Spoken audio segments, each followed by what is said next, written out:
हरियाणा में लॉकडाउन में छूट दी गई है। सुबह 7 बजे से लेकर शाम 7 बजे तक दुकानें खुलेंगी। हालांकि शाम 7 बजे से लेकर सुबह 7 बजे तक कर्फ्यू लगाया गया है। वहीं इस फैसले से हरियाणा के गृह मंत्री अनिल विज परेशान हैं।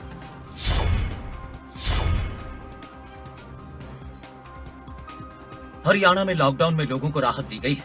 अब सभी जगह दुकानें खुल रही हैं और लोग भी घरों से निकलने लगे हैं। लॉकडाउन में छूट का वक्त सुबह 7 बजे से शाम 7 बजे तक का तय किया गया है, लेकिन उसके बाद कर्फ्यू लगाया गया है। ऐसे में अब लोग घरों से भी निकल रहे हैं और इकट्ठा भी हो रहे हैं।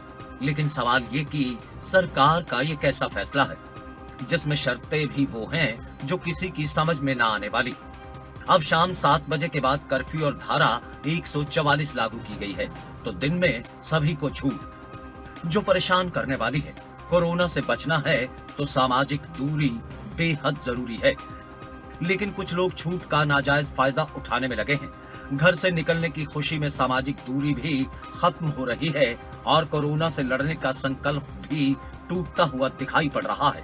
ऐसे में हरियाणा के गृह मंत्री अनिल विज खुद परेशान हैं कि ये कैसा फैसला है। अगर मेरी राय कहीं पर ली जाती तो वहाँ पर भी मैं ये अपनी बात को कहता, जरूर कहता। मैं अपनी बात को मानी जाती या ना मानी जाती, माना तो वही जाता है जो फाइनल फैसला होता है, इसलिए वहाँ पर भी मैं अपनी बात को कहता।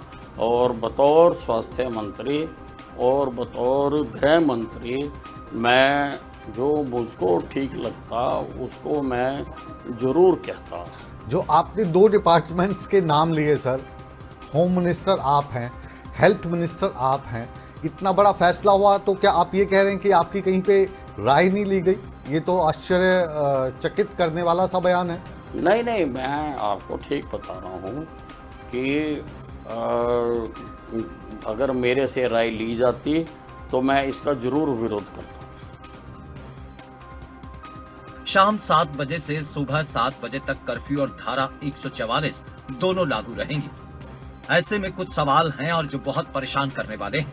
सरकार ने लोगों के लिए भले छूट तो दे दी है, लेकिन कुछ लोग इस छूट का नाजायज फायदा उठा रहे हैं और यह सब पर भारी पड़ रहा है, क्योंकि कोरोना की रफ्तार बढ़ रही है। और अगर ऐसा ही रहा तो वह वक्त दूर नहीं जब हालात अमेरिका और इटली जैसे यहाँ बन जाएंगे।